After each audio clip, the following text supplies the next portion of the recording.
Negros del Norte. Before gali, may part sa history sang Negros Island nga tatlo ta ka province.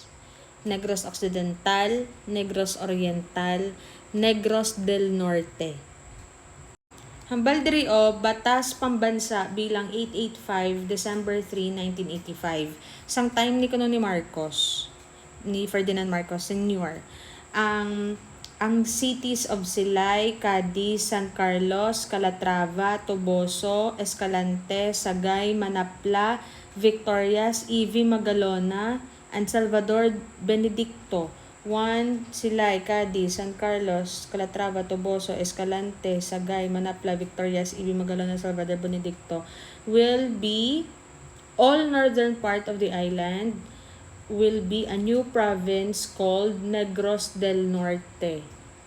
Kaysa north, halin sa Occidental. Ang Occidental, na-divide pagid siya gali into another province, supposedly, Negros del Norte. Kita diri sa Sagay, Negros del Norte ta before. Sang time ko nun ni Marcos Sr. Ang boundary ko nun sang province is Silay. Dayon, Salvador Benedicto, kag San Carlos. Dito naman sa Piak. Ang capital is Cadiz. Very interesting. Pero, to make the long story short, pagpungko ko ni Cory Aquino, gin-abolish yan ang Negros del Norte. That's why we went back to two provinces, Negros Occidental and Negros Oriental. Pero interesting, no? Negros del Norte, bongga.